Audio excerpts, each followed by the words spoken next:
boys and girls. It's Mrs. Pecora back to read to you from our novel, Flora and Ulysses, The Illuminated Adventures by K.T. Camillo. So sit back, relax, and enjoy Chapter 19. The Inadvertent Eye. He sat in front of the machine.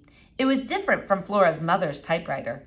There was a blank screen instead of paper, and the whole contraption glowed, emitting a warm but not entirely friendly smell.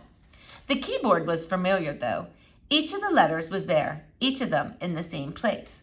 Flora and Tootie stood behind him, and William Spiver, the boy with dark glasses, stood behind him too. This was an important moment. Ulysses understood that very well. Everything depended on him typing something. He had to do it for Flora. His whiskers trembled. He could feel them trembling. He could see them trembling. What could he do? He turned and sniffed his tail. There was nothing he could do except be himself, to try to make the letters on the keyboard speak the truth of his heart, to work to make them reveal the essence of the squirrel he was. But what was the truth? And what kind of squirrel was he? He looked around the room. There was a tall window, and outside the window was the green world and the blue sky. Inside, there were shelves and shelves of books, and on the wall above the keyboard was a picture of a man and woman floating over a city. They were suspended in a golden light. The man was holding the woman, and she had one arm flung out in front of her as if she were pointing the way home. Ulysses liked the woman's face. She reminded him of Flora. Looking at the painting made the squirrel feel warm inside, certain of something. Whoever painted the picture loved the floating man and the floating woman. He loved the city they floated above. He loved the golden light, just as Ulysses loved the green world outside and the blue sky and Flora's round head. His whiskers stopped trembling. "What's happening?" asked William Spiver. "Nothing," said Flora. "He's gone into some kind of trance," said Tootie. "Shh," said Flora. Ulysses inched closer to the keyboard.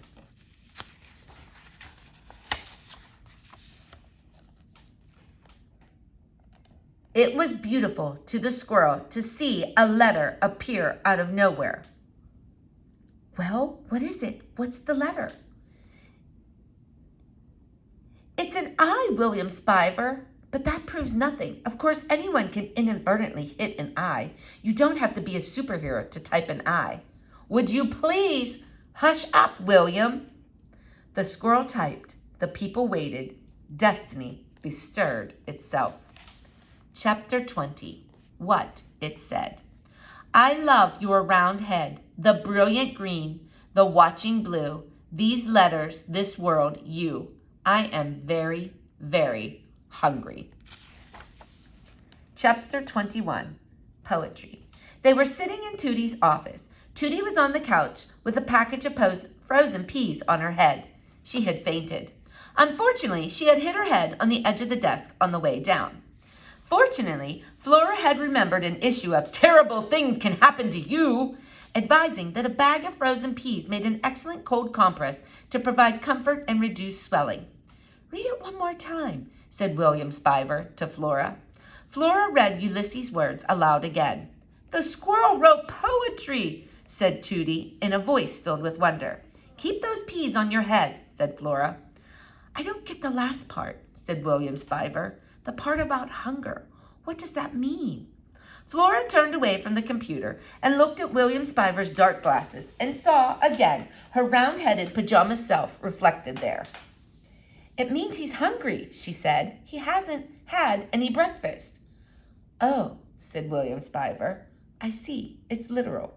Ulysses was sitting on his hind legs beside the computer. He nodded hopefully. "It's poetry," said Tootie from the couch. Ulysses puffed out his chest the tiniest bit. "Well, it might be poetry," said William Spiver, "but it's not great poetry. It's not even good poetry." "But what does this all mean?" said Tootie. "Why does it have to mean something?" said William Spiver. "The universe is a random place." "Oh, for heaven's sakes, William," said Tootie. Flora felt something well up inside of her. What was it? Pride in the squirrel? Annoyance at William Spiver? Wonder? Hope? Suddenly she remembered the words that appeared over Alfred T. Slipper's head when he was submerged in the vat of incandesto. "Do you doubt him? do not. Do you doubt him? Said Flora. Of course I doubt him, said William Spiver. Do not, said Flora. Why? Said William Spiver. She stared at him. Take off your glasses, she said. I want to see your eyes. No, said William Spiver. Take them off. I won't. Children, said Tootie, please. Who was William Spiver, really?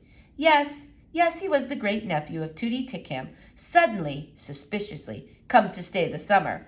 But who was he really? What if he was some kind of comic book character himself? What if he was a villain whose powers were depleted as soon as the light of the world hit his eyes? Incandesto was forever being attacked by his arch-nemesis, the darkness of 10,000 hands. Every superhero had an arch-nemesis. What if Ulysses' arch-nemesis was William Spiver? The truth must be known, said Flora. She stepped forward. She reached out her hand to remove William Spiver's glasses. And then she heard her name. Flora Bell! Your father is here!